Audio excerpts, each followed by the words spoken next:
Hello बच्चों, let's see the question. कह रहा है कि the standard EMF for the cell reaction ये है बेटा, Zn प्लस Cu2 पॉजिटिव से Zn प्लस 2 प्लस Cu बन रहा है। इतना दे रखा है बेटा, तो मतलब हमें ई नोट सेल गिवन है। कितना गिवन है बेटा? 1.10 वोल्ट गिवन है।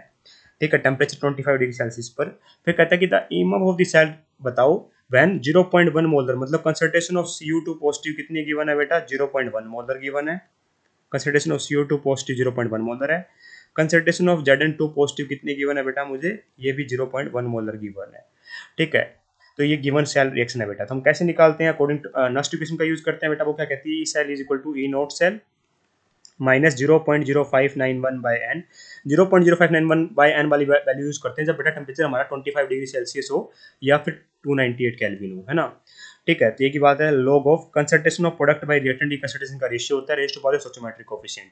तो प्रोडक्ट में क्या क्या है बेटा? मेरा Cu है, Zn+2 है, तो कंसंट्रेशन ऑफ Cu आ जाएगा बेटा मेरा, और कंसंट्रेशन ऑफ Zn+2 आ जाएगा, डिवाइड बाय बेटा मेरा कंसंट्रेशन ऑफ Zn आएगा, और यहाँ पे कंसंट्रेशन ऑफ CO2 पॉजिटिव आएगा। ध्यान देने वाली बात है कि बेटा ये दोनों सॉलिड है, तो सॉलिड कंसंट्रेशन को हम यूनिटी मानते हैं, तो ये पार हो गया बेटा। ठीक है, स्टोइचोमेट्रिक कोएफिशिएंट सबका 1 ही है। बात करें n की वैल्यू की, तो n number of moles of electron कितने यहाँ पे एक्सचेंज हुए वो देखा जाता है बेटा। तो एक्चुअली में n फैक्टर भी बोल सकते हो आप। तो चेंज इन n फैक्टर कैसे निकालते हैं हम? Change in oxidation state into number of atoms. तो यहाँ पे किसी के देख लो बेटा, ये 0 से +2 में गया है बेटा, तो चेंज कितना हुआ है हमारा? ऑक्सीडेशन होते हुए टाइम 0 से +2 में गया है, तो 2 का चेंज हुआ है बेटा।